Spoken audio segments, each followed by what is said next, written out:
Halo teman-teman, selamat datang kembali di channel Free Tutorial IDN. Pada video kali ini, saya akan melanjutkan tutorial dasar Python, yang dimana materi pada video ini adalah while loops dan list comprehension. Oke, kita mulai langsung saja dari while loops. Oke, nah while loops ini sudah mungkin teman-teman sering temui di bahasa pemrograman lain, seperti C++, C, dan yang lainnya ya. Oke, nah mungkin saya akan coba langsung tunjukkan dari sintaksnya ya. Oke, nah while loop sendiri beda dengan for loops. Kalau while loop itu akan menjalankan looping selama kondisinya masih dipenuhi.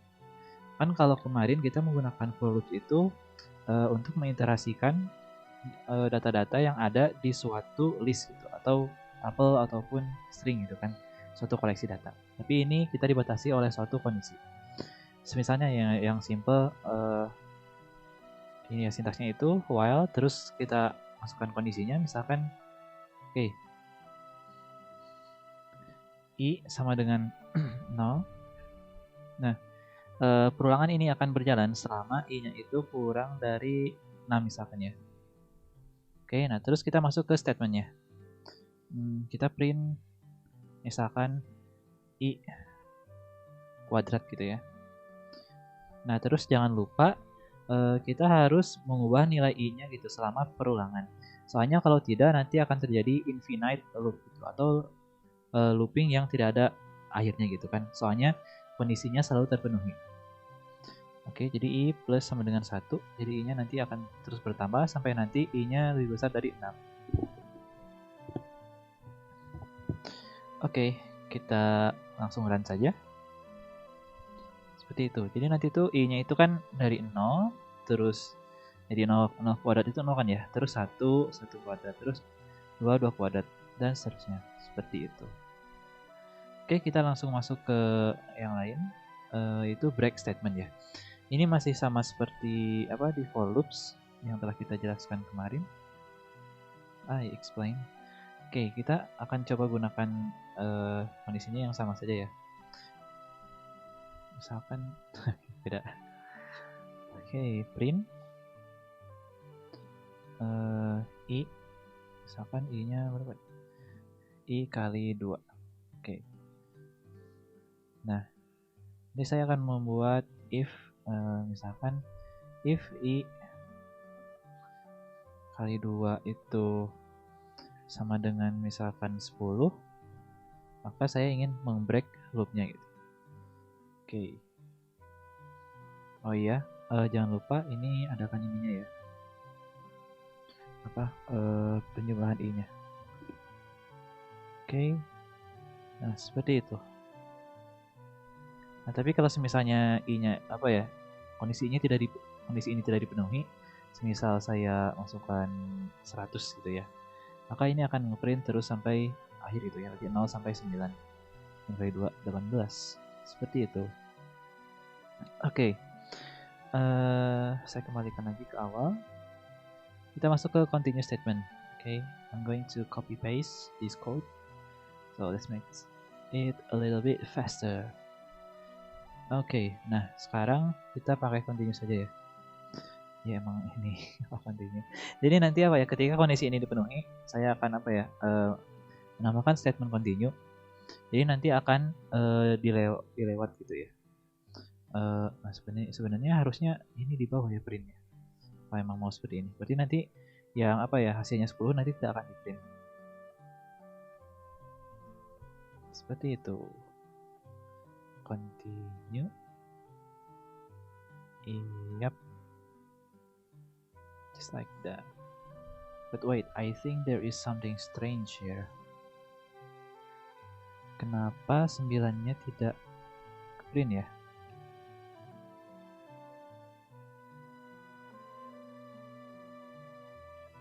Oke, don't panic. Oke, kita coba restart kernelnya. Restart. And run all cells.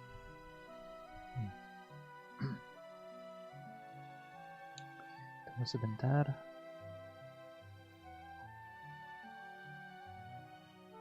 Oh Oh, ini masih berjalan ya. Sepertinya.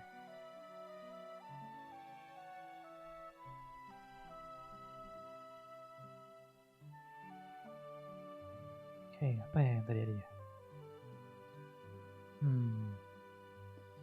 Continue. Look.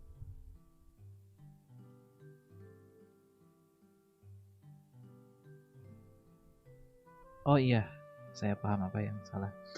Jadi ini I plus sama dengan satunya kan ini kan continue ya. Jadi dia kembali lagi ke perulangan dan ini I-nya masih 5 gitu. Nah, berarti ini terjadi suatu infinite loop di mana I-nya itu di sini tuh masih tetap I-nya sama dengan 5 gitu kan. Soalnya 5 kali 2 10. Nah, ininya harusnya kita simpan di atas di sini. Jadi nanti ketika ini continue, berarti kan yang di bawahnya tidak akan ke run dan kembali lagi ke atas. Seperti itu. Oke, kita coba ulang ya. Oke. Restart and run all cells. Oke, pasti work sekarang ya harusnya. Oke, come on. Nah, sudah selesai dan yang I kali 2-nya sudah terlewati. Oke, kita lanjut ke the else statement. Nah, sebenarnya kemarin saya tidak menyebutkan ya pas di materi for loops, tapi di perulangan juga kita mempunyai suatu else statement gitu. Jadi nanti ketika suatu kondisi sudah tidak terpenuhi, misalkan saya copy yang ini ya. Ini oke. Seperti itu. Nah, terus saya tambahkan else. Misalkan saya print saja.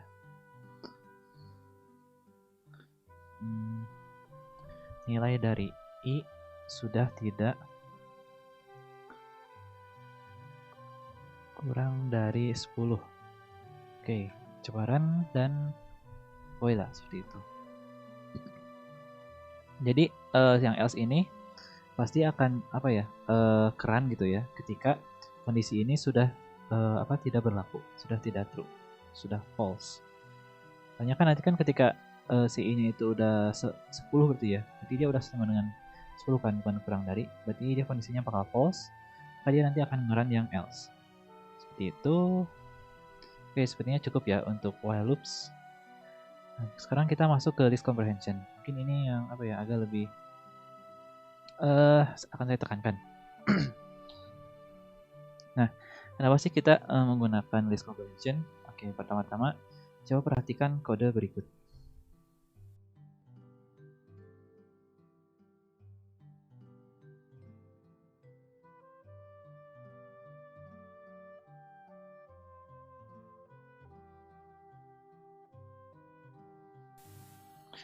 Oke, perhatikan kode ini. Nah, kan di sini ada list fruits, buah-buahan, yang elemennya itu apple, banana, strawberry, orange, avocado.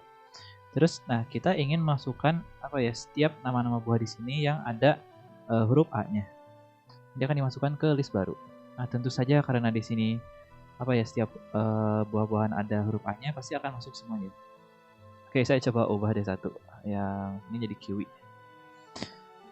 Oke, nah terus ini ada perulangan for loops, itu for x in fruits. Nah, jika A ada di x, jadi kalau misalnya ada A di setiap elemen ini, nanti akan kita append ke list yang kosong ini di new list. Kita coba print new list itu apple, banana, strawberry, avocado tanpa kiwi seperti itu. Nah, disinilah bergunanya list comprehension, yaitu untuk menghemat penulisan kode. Jadi list comprehension itu bermanfaat ketika kita ingin membuat suatu list dengan elemen-elemennya itu berdasarkan dari list yang sudah ada, list yang sudah kita punya. Misalkan dari sini new list kita ingin buat suatu list baru dari list fruits gitu. Oke, jadi sintaksnya seperti ini. Oke, kita coba ini lagi ya, new list 2 misalkan. Oke, kurung siku. Nah, terus kita ambil dari, misalkan saya ingin mengambil elemen dari fruits ya, x for x in fruits. Nah, nanti newList ini akan mengambil setiap nilai X dari fruits gitu, setiap elemen dari fruits. Coba kita print ya.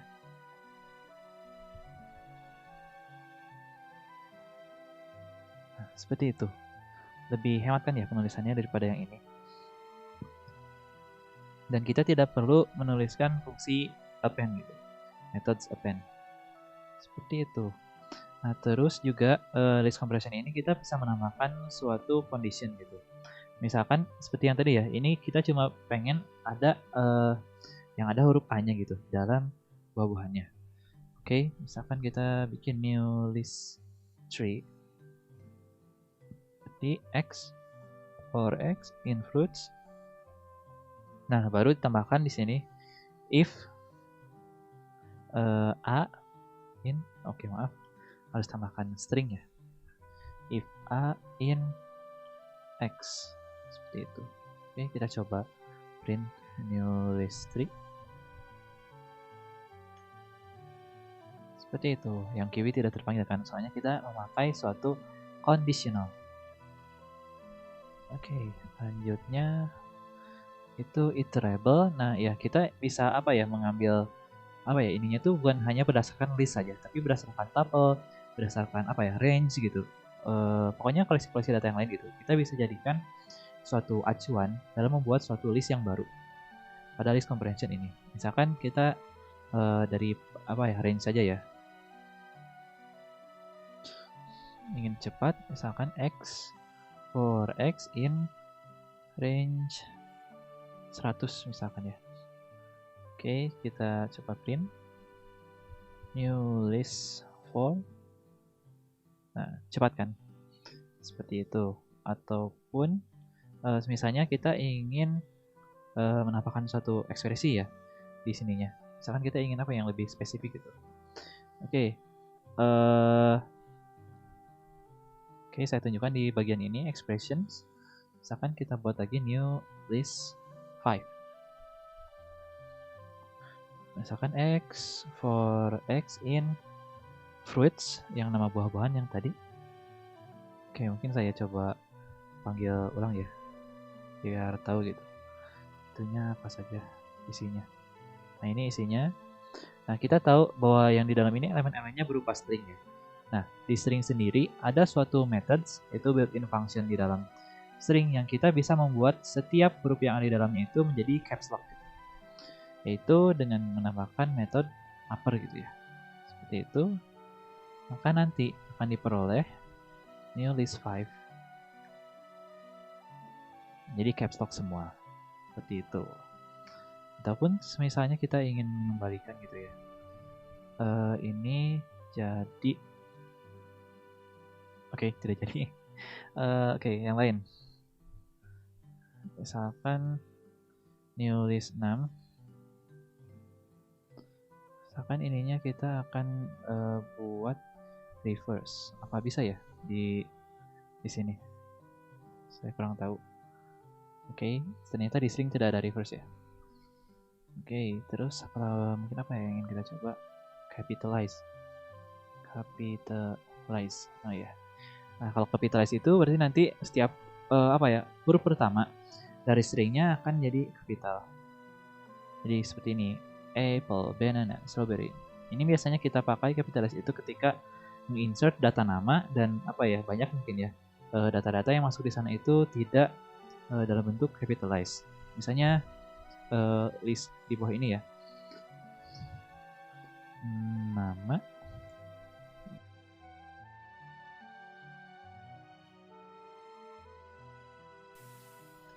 Oke. Nah, di sini datanya lumayan acak-acakan ya. Oke, misalnya saya panggil gitu ya satu data dari sini, yaitu yang berapa ya, head gitu ya. Jadi elemen terakhir seperti itu. Nah, kita ingin coba dia ubah jadi capitalize gitu ya. Jadi kayak nama gitulah, gimana? Nah, terus misalnya saya langsung tambahkan capitalize seperti ini. Nah, langsung kan muncul jadi TED saja. Seperti itu. Jadi mungkin nanti itu, nah kita ingin menggunakan list comprehension untuk memperbaiki list yang di atas. Jadi name benar gitu ya, misalkan. Oke, for X capitalize.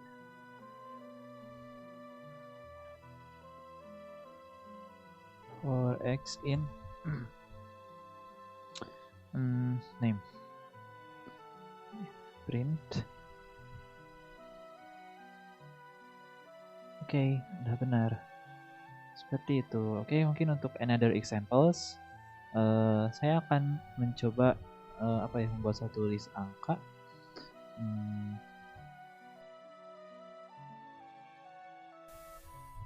Nah, terus saya ingin membuat hasil kuadrat dari setiap angkanya gitu. Jadi dalam list baru, my list kuadrat ya, square gitu.